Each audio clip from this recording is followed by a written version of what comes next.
lined with Israeli snipers that will shoot to kill if you wander too close to the fence. It's called the no-go zone. And so tens of thousands of Palestinians peacefully marched up to that zone. I mean, with courage that I will never understand, braved bullets, sniper fire. 8,000 Palestinians were shot with live ammunition. Actually, tens of thousands of people were shot with live ammunition. 8,000, I think, just in a couple of the weeks.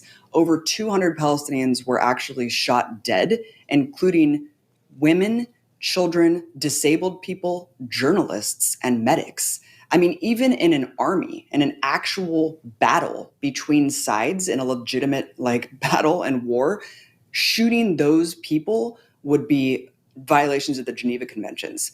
But in just a peaceful protest where you have medics trying to tend to the wounded, these are all egregious war crimes. And they were all documented on camera, Brian, but the world completely ignored it.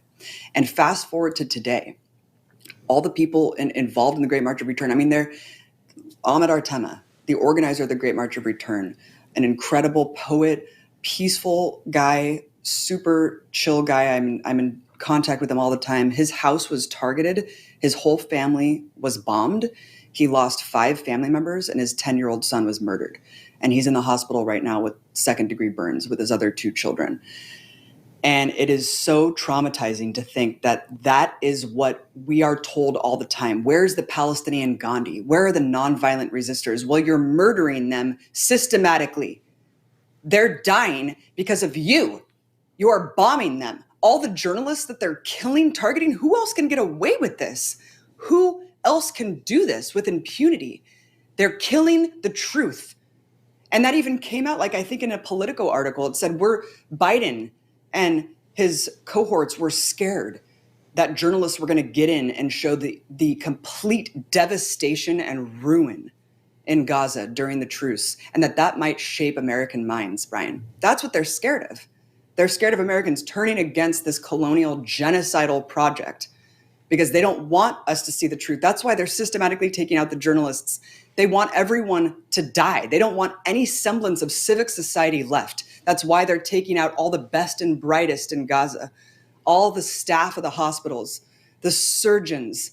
I just saw a video today of NICU babies that were left to die from Israeli soldiers that were invading the hospital. Who does that? Who, with any shred of humanity, can see babies laying helpless and leave them to die? That is what's going on.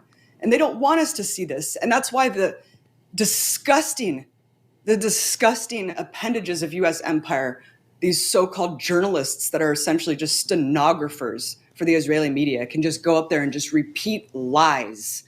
How dare they call themselves journalists? How dare they? How could you be a journalist and not, with every fiber of your being, speak out against this country, this government that is taking out your colleagues? How could they do that?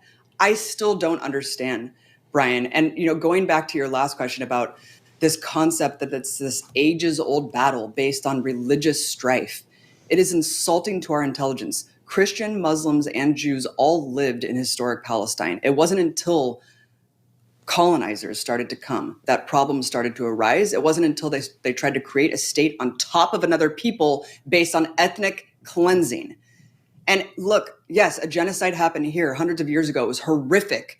And we have to acknowledge what this country is founded on. If that were happening now, if violent, bloody conquest was happening in my backyard, you sure as hell know that I would not be accepting that.